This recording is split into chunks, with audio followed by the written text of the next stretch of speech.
Alerta Super. Na Rádio Super, Política em Análise, com Ricardo Corrêa. Direto da redação de O Tempo em Brasília, Ricardo Corrêa, editor-chefe. Boa tarde para você, Ricardo. Mais uma vez um prazer estar com você aqui no Alerta Super. Meu, sempre participar aí com vocês. Ô Ricardo, vamos falar sobre outro capítulo. A gente tava falando outro dia de minissérie, mas eu vou te falar, hein? Cada dia um novo capítulo nessa história das joias e a situação vai se agravando, né, Ricardo? Exato, eu acho que tá mais do que uma minissérie, já virou uma novela mesmo que parece que vai longe, né? Ou uma série com várias temporadas. Mas o caso tá se agravando mesmo, Luciano, porque assim, o assunto tá ganhando corpo com novas informações a cada dia, né? Hoje nós tivemos várias informações, começamos logo cedo com a informação do assessor Mauro Cid, ex-assessor de Bolsonaro, ex-chefe de ordens de Bolsonaro, dizendo que um pacote de joias, que não é aquele que foi apreendido pela Receita, mas um outro pacote de joias estava com o presidente. E o próprio presidente depois confirmou ao canal CNN que de fato está com um pacote que inclui relógio, abotoadura, anel, caneta, um rosário, né, que é tipo um terço islâmico, que está de fato com ele. E esse pacote estima-se valeria pelo menos R$400 mil. E ele diz que fez isso e pegou para o seu próprio acervo pessoal, né, como cumprindo a lei, porque checou junto ao gabinete, o gabinete disse que ele poderia ficar com aquilo para ele, mas há uma grande discussão a respeito disso, porque o Tribunal de Contas da União já estabeleceu em 2016 que qualquer presente dado a um chefe de administração pública, a um membro da administração, pertence ao patrimônio da União, ao acervo presidencial, a não ser casos em que são presentes personalíssimos, como, por exemplo, uma peça de roupa que só serve naquela pessoa, que é para uso daquela pessoa, ou um perfume, por exemplo, que não pode ficar lá guardado, né, que é para uso pessoal direto. Então, neste caso específico, teoricamente, estar com esse patrimônio seria uma irregularidade, né? Inclusive, pode gerar um processo aí até mesmo por peculato, né? Esse foi um dos pontos de hoje, um dos vários pontos do dia de hoje, né? E a gente estava falando que a coisa vai se agravando, Ricardo, porque a cada dia é preciso se ter uma explicação, porque num primeiro momento, né, a ideia que se passava é de que ninguém sabia daquilo, ou que se sabia, não sabia daquilo que tinha acontecido depois que as joias chegaram aqui no Brasil, né? Agora, com as linhas de investigação avançando, né, as pessoas começam a ter que dar explicação sobre o que foi feito, tentativas de retirada, incorporação ao acervo particular. Não dá mais para se desvencilhar desse caso, né, Ricardo? Exato, e uma investigação praticamente toda feita pela imprensa, né? Tudo sendo divulgado por veículos de comunicação.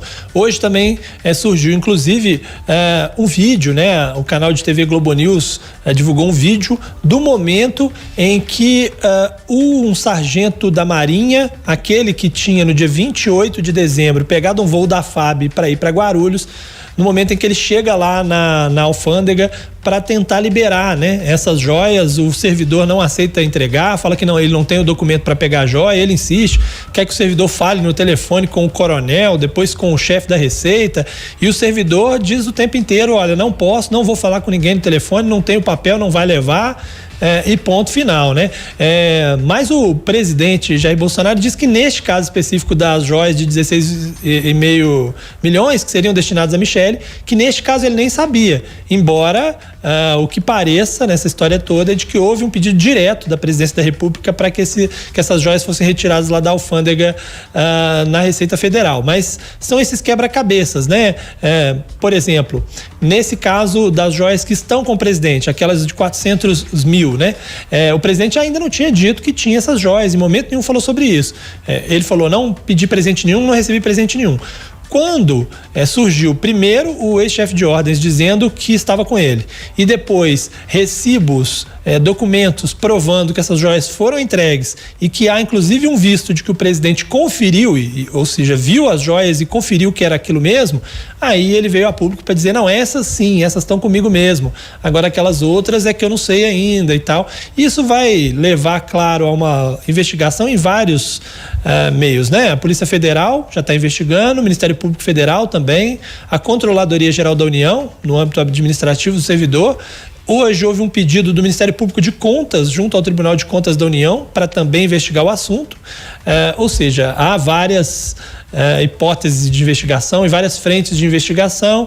Hoje, inclusive, o Flávio Dino, ministro da Justiça, foi perguntado se nos próximos dias poderia haver aí alguma busca e apreensão, coisa assim, que me parece cada vez mais próximo dessa possibilidade, mas ele disse que não, que demora, precisa de uma investigação primeiro, que nos próximos dias isso não deve acontecer, mas essa é a história, né?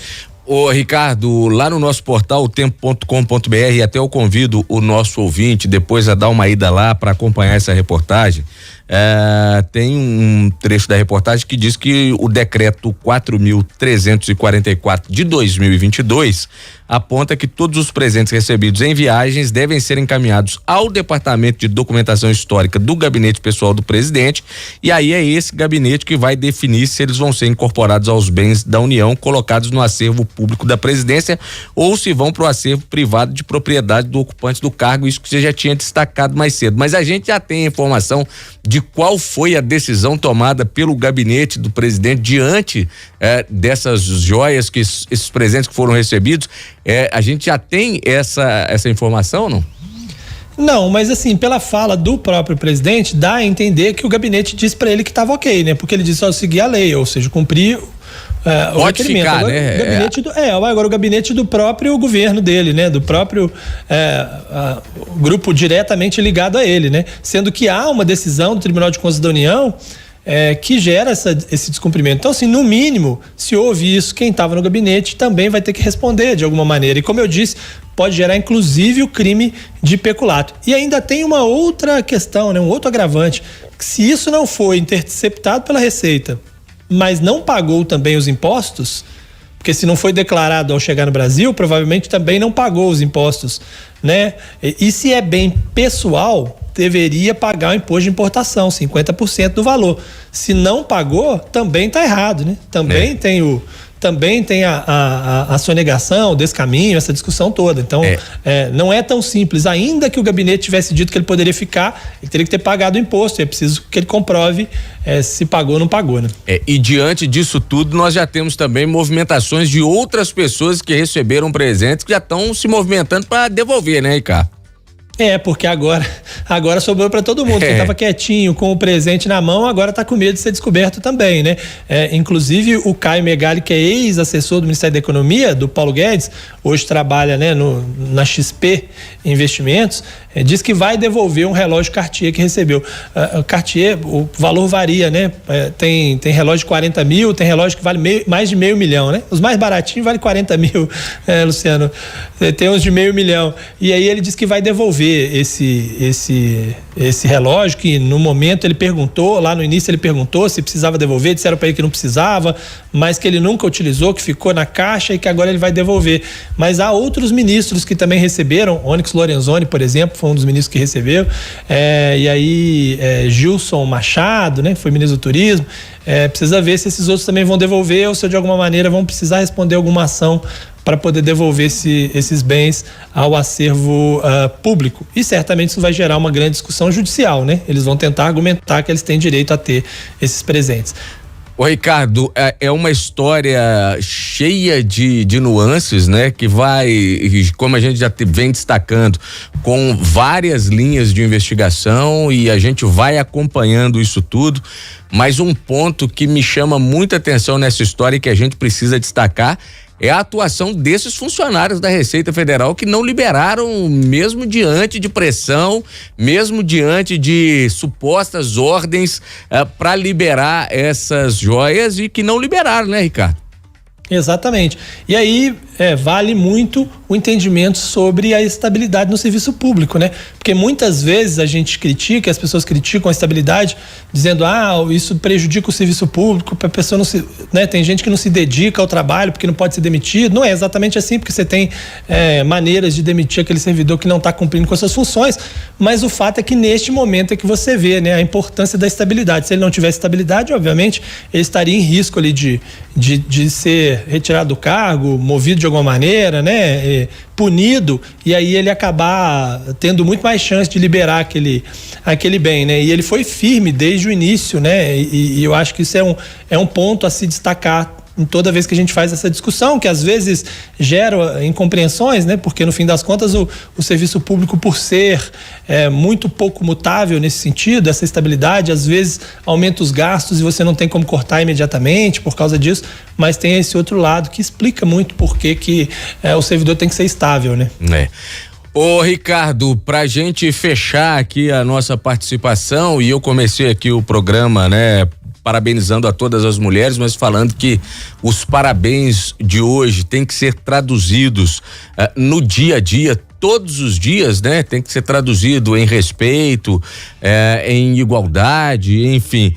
Nós tivemos hoje, nesse Dia Internacional da Mulher, uma cena inusitada aí em Brasília, com o deputado Nicolas Ferreira, o deputado federal mais votado por Minas Gerais, utilizando a tribuna, né, para fazer segundo ele, homenagem às mulheres aí, mas colocando uma peruca e se transformando em uma deputada, hein, Ricardo? Exatamente, o Nicolas foi eleito com a maior votação do Brasil, e muito dessa votação se deu por conta do seu da maneira com que ele coloca as coisas nas redes sociais, né, de maneira a ter o máximo de visibilidade possível, né, muitas vezes até chocando as pessoas para poder ter algum tipo de visibilidade, como outros parlamentares e outras figuras da política já fizeram ao longo dos últimos anos, né? Um grande exemplo lá, o Gabriel Monteiro, lá no Rio de Janeiro, que depois acabou perdendo o mandato. E aí o Nicolas hoje subiu na tribuna e no Dia da Mulher disse, olha, a esquerda diz que eu não tenho lugar de fala para falar sobre o Dia da Mulher, então vou colocar aqui esta peruca, vou me auto-intitular, a partir de agora eu sou a deputada Nicole, ou seja, me sinto mulher e por causa disso tenho o direito de falar sobre esse assunto, e basicamente usou aquilo para ironizar e debochar das mulheres trans, né? Porque ele diz, eu me sinto mulher a partir de agora, e aí ele diz, as pessoas têm direito de ser contra quem é, né? E isso não é uma questão de ninguém deve ser punido por conta disso, né? E vamos lembrar que o Nicolas já responde a um processo por transfobia, né?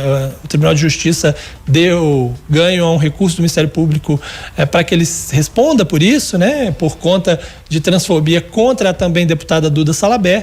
E agora provavelmente ele vai ser alvo novamente, né? Mas como ainda não aconteceu nada com ele no caso do primeiro, né? No primeiro caso ele também se sente confortável para fazer isso de novo, né? Vai alegar que tem lá o direito de se manifestar na tribuna da Câmara e isso certamente vai gerar uma grande polêmica. Agora, junto com essa grande polêmica, vem aí também a visibilidade, que é o que ele queria neste caso específico, certamente vai gerar muita indignação, né? Ricardo Correia, editor-chefe de O Tempo em Brasília, muitíssimo obrigado pela participação aqui no Alerta e até amanhã, Ricardo. Eu que agradeço, um abraço para você, Luciano, para todos os ouvintes, até amanhã.